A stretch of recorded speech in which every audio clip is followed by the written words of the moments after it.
What's going on, everybody? It's your boy Below320, reporting in weekly video game news and CES, where Sony usually announces their sales numbers from past history indications. And I mean, they're not going to E3, so there's nothing positive that's going to happen, right, idiots? Right, Xbox fans, right? Other fellow idiotic Xbox fans. But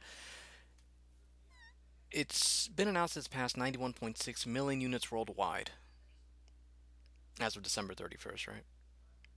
91.6. It's already surpassed a PS3, and it's going to inevitably pass 100 million within the next couple of months, if not the next month. And it's incredible, guys, that people are still asking, well, how does this sell? It's crazy. Media bias.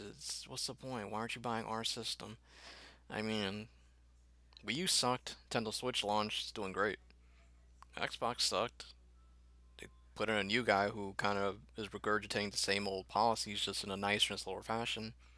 And they never reveal the sales numbers or anything, so the sales still suck. So it's pretty easy to see why one company is doing well and another company isn't in the gaming industry. But the fans, it's incredible to me to this day how many idiotic people Xbox brand attracts. Microsoft was built basically on the principles of intelligence, knowing when to buy, knowing when to sell, and more importantly, intelligence, and then ultimately money. I guess the money portion is what attracts these idiots who can't read and or comprehend information and think everybody's just mindlessly attacking them. These idiots are the same idiots that forgot last generation when they were just talking every kind of trash at PlayStation fans and the brand known to man, on top of the executives piling on and talking trash about everything known to man. So this generation, Yoshida puts up a video that talks about borrowing games, do a little couple pot shots here and there early. They don't say anything. You still have Xbox executives talking trash for some reason, even though they're in last place, and fans don't have an issue with it. They still feel like they're being picked on. Well, guys, I'm sorry to tell you that no matter what they do next generation, unless it's legitimately by the PlayStation division, it's going to keep continuing. It's not going to stop. The only way this stops is if Sony fucks up the PlayStation, which doesn't look like it's going to happen anytime soon. And this is the main reason, basically, PlayStation sells. And I'm not going to say that third party doesn't matter. It does, guys. It does. What was it, Game of the Year blog? Not. It definitely sells, but when you have software on your system that can't be played on other systems, and then you wonder why that other system sells, you kind of got to look in the mirror and see how many chromosomes are missing at this point, guys. And catching up to the game of the year for 2018, just gonna let you know, guys, it's still God of War. Red Dead definitely finished respectably, but at the moment they're still ongoing with some of these choices. Oh, look at that, late edition of Game Informer and Game Informer Reader's Choice. God of War is basically winning by a lot, 133 to 101.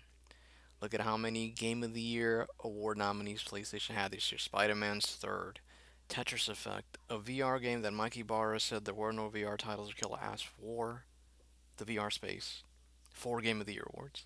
That's more Game of the Year awards than any other Xbox game. For Christ's sake, even Yakuza 6 has a Game of the Year award. Do you see any Ash Robot? Another one. How did I freaking omit this beautiful gem of a game? Another Game of the Year. Like, look at the software that's pretty much receiving critical acclaim, respect amongst the industry. Do you see any Xbox exclusive games? And then you morons wonder, well, why is everybody picking on us? It's because you have no exclusive software that's worth buying the system for. It's not that you don't have games. Of course you have games. You have plenty of third-party games that sell and, content gets released first on PlayStation anyway. And I'm sure the 7 or 6% of you that own an Xbox One X are just touting the power advantage over it. I'm sure you are, while the other 94% are still in the same show they were at the start of this generation. But yeah, guys, let me know if you think I'm crazy. Once again, I mean, am I reading this wrong? God of War, Spider-Man, Tetris Effect. 2 VR games actually won a Game of the Year. Don't see any Xbox games. And on top of that, Yakuza 6 even gets a Game of the Year award. I haven't even played like 4 of the Yakuzas this generation. But yeah, guys, let me know what you think. Let me know if you think I'm crazy. And, you know, I guess in some certain aspects, in some, you know, fanboy camps, having more games and more quality software doesn't mean anything. Everybody's against them. Yeah, guys, have a good one. Be safe. Don't be stupid. Take care.